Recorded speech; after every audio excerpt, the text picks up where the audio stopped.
Hi, welcome to Gotta Ping, a careers podcast you should listen to if you want to grow your career online and offline. Hi, my name is Mei Ping, and I'm a professional career coach and international speaker with more than a decade of experience at some of the biggest companies in the world. To learn more about what I do, visit meiping.com. That's meiping.com. All right, let's jump right into today's episode.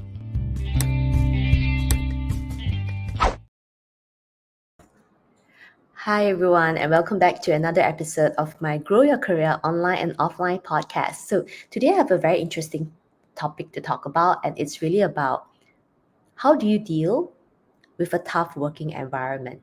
So, this is a constant complaint I hear from my LinkedIn connections, my peers, my friends, and pretty much most of the people I come in contact with. There is some sort of complaint about how difficult their job is, how painful their working environment is, and they either want to look for a job or they just want some sort of solution so that they can either escape this tough working environment or um, learn how to deal with the tough working environment. So let's talk about this today. And I really want to share two perspectives with all of you, right? So the first thing is really about, let's talk definition. So what do you define as a tough working environment? Because the word tough and like difficult working environment means very different things to different people.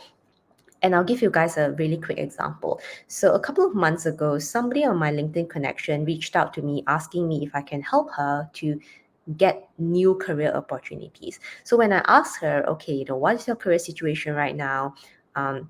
What kind of opportunities you're looking for, and so forth, she started telling me that, oh, I feel that in this current job, I am not learning anything new. But what was very interesting is that she has actually only worked in this job for 30 days. So let's be realistic here, right? 30 calendar days, that means about 20 or 22 actual working days. And if you've just started with the company, probably in the first 1 or 2 weeks, you're pretty much given training anyway. So really what is left for this particular connection who reached out to me is, how did she conclude in 2.5 weeks that this job is not for her and she has nothing else to learn? So the only thing I can conclude, right, it's really down to number one, there is an expectation versus reality gap that is very, very prevalent, and it's a really big problem here. So it's really down to, what did she expect? What did she even expect, right, when she signed the job offer and took on the job? Did she know what she was getting into, or did she had an unrealistic expectation of what she is going to do or learn, which I think is something else, right? So actually, this is something that I see and hear a lot from younger professionals, particularly those who work for less than a year or probably less than 18 months in general. I see this problem. It's actually becoming a pretty big problem. I'm actually seeing and hearing it a lot more often nowadays. Um, then the second thing also is, I have also been hearing from younger professionals who have worked about average 6 months, which is not bad, right? 6 months is a really good indicator, or rather timeline, for you to kind of figure out what you're good at, what you're not so good at. Maybe there are some gaps that you have to fix, or basically re-strategize on some of the I guess, development that you need in order to succeed in a particular role. If you happen to be struggling, I think 6 months is a pretty good timeline to assess your real capabilities and performance at a particular role. So back to this 6 month assessment or indicator that I like to call it, I have noticed that for a lot of younger professionals, they tend to come to me and tell me that, oh, Mei Ping, I think this job is not suitable for me. I think it doesn't fit me. I am struggling. I'm working long hours. And I think that, this is just not for me. However, let me share another perspective with all of you, right? It's sometimes too easy to quickly jump into a conclusion that a job is not suitable for you. But the question I have for you is that, have you gone through a proper objective and realistic assessment on why the job is not suitable for you? So let's talk about it a little bit, right? Personally, for me, there are actually two things in a job. And I think that's something that we all need to recognize, that there are two parts to a job. There's this one part of a job that you you enjoy doing, you're pretty good at it, right? Delivering the work, right? Delivering quality work gives you that sense of achievement, and that is great, right? That is all what we're looking for in a job. However, there is also an element of a job where you need to learn something, right? If let's say you are starting out in your career, particularly for younger professionals, if you already know everything, then why are you working for somebody else? That is a completely different question in itself. So, like I said, in a job, there are basically two portions, that two parts, right? First is the part that you're passionate about, you enjoy, you're pretty good at it, you are keen to learn, yada yada yada. However, in every single job, and I'll be very honest with you, for somebody who has worked in the corporate world for a very long time, I've dealt with many different people. There is always a second part of the job that is not sexy. It is unsexy, it is unglamorous, it is painful, it is the day to day boring stuff that nobody talks about, but it is actually very important as part of like your KPIs, as part of your delivery. And normally that's about average about 30%. So there will be some parts of your job that you don't like to do. Either you don't like to do, or you are disillusioned, or you don't like it because you lack competence, right? Meaning you actually lack the foundational skill set required to deliver that piece of work. And this lack of skills, right, lack of competence is actually quite different from just disliking it because of your personality. And I think that is a conclusion that most people tend to jump into directly. When something doesn't work out, they will just say that, oh, I think this is not suitable for me. I am suffering. Hence, I need to go and look for a new job.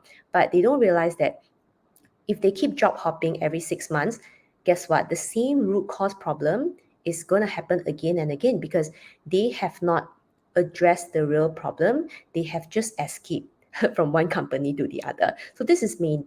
If this is happening to you, it's probably something that you don't realize, but actually it's something pretty serious that you really want to get honest with yourself and really ask yourself, right? If let's say you are not performing in a job, right? Is the question really about you really don't like it because it doesn't align with your values, or like doesn't align with your purpose or whatever, or you just lack the foundational skill set, right? There's something missing in your skill set. It could be industry knowledge, it could be technical skills, it could be soft skills, right? It could just be your lack of ability to deal with people in the corporate world, to actually adapt in the corporate world, which let me tell you honestly, it is very different from what you are taught in the universities. And even if you're from an old job moving to a new job, there will always be culture shock, and that is just the reality of things, right? So um, be objective. If you're like lacking a skill set, you need to actually go and upskill, because you can jump around one job to the other, but let me tell you right now, it's actually not going to resolve your problem, because like I said, the root cause of the issue is not addressed. So if the root cause of issue is not addressed, then you'll probably be even more frustrated moving from one job to the other, and eventually it may result into you moving downhill, which is not very good. So I would say that in most instances, like 90% of instances, based on what I've seen personally in the corporate world, right? I used to work with people from 43 countries, junior to senior level. So based on the thousands of people I've worked with in the corporate world, as well as coaching clients right now, I can tell you that 90% it's a skills gap. And it's not very easy or comfortable to recognize that you have a skills gap problem, but most of the time it's either a skills gap problem, or you just have an incorrect mindset when you took up the job, right? So if number one, you have an incorrect mindset, right, then you will definitely face the expectation versus reality problem, because you might think that this job is hunky-dory, you get to have fun every day, and then when you join, you realize that, hey, you actually need to do some real work and you're not ready for that. Okay, expectation versus reality. Either you fix your mindset and learn the foundation, like I said, it's not very sexy, but it's really critical for your career success, or you just be hopeful, be idealistic, and try to look for something else, right? Or you are facing the second the second issue, which is you actually lack the foundational skills or knowledge required to to perform at this job, right? But you don't realize it. So if you are facing the second issue, right, then what you need to do is do an honest assessment of your skills gap. What is missing? What do you actually need to upskill? Specifically, what you need to upskill, right? I think that's very important. And normally for my one-on-one clients, and even in my corporate survivor to achiever training, we actually go a lot into self-reflection, self-awareness, and self-assessment, which sounds so foundational, but I can tell you right now, most people don't even know what they're bad at, and they just jump from one job to the other, but not solving the real problem.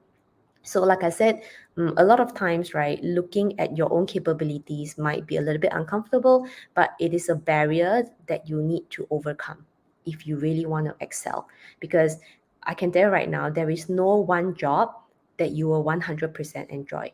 There will be some things that will be challenging. There will be some things that are boring.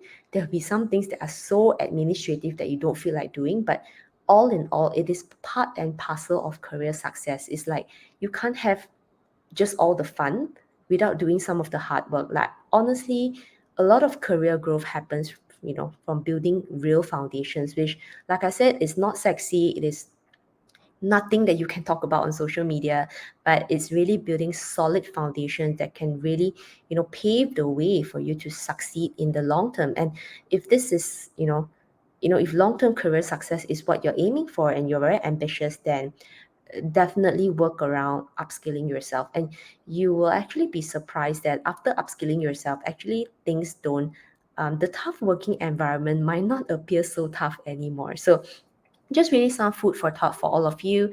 Really to align your expectations is one thing, but also to eliminate this this I don't want to say crazy, but I would say that illogical, slightly illogical, or rather a mindset that doesn't quite make sense, that hey, you should only be like doing the fun stuff at every job, and you want to just avoid the things that you don't do well, right? So yeah, upskilling is really the answer. Self-awareness is one first part, self-awareness, then self-assessment on skills gap, and make sure that you upskill. That is really the the boring and unsexy, unglamorous secret to long-term career success. So with that, I wish you all the best in navigating, surviving, and thriving in the corporate world. So just start with like um, these two objective, honest assessment and realization. And like I said, you will find that the tough working environment, you are not completely helpless. There is something that you can do, and you can start by taking the first step today. So, with that, I'll see you in the next episode. Bye. Thank you for listening to this episode. For more awesome content like this, remember to like and subscribe. Also, head on over to my website, meiping.com, that's meiping.com, and subscribe to my weekly newsletter for more career growth and personal development tips. You can find the links in the description box below. Once again, you're listening to Gotta Ping, and I'll see you in the next episode. Bye!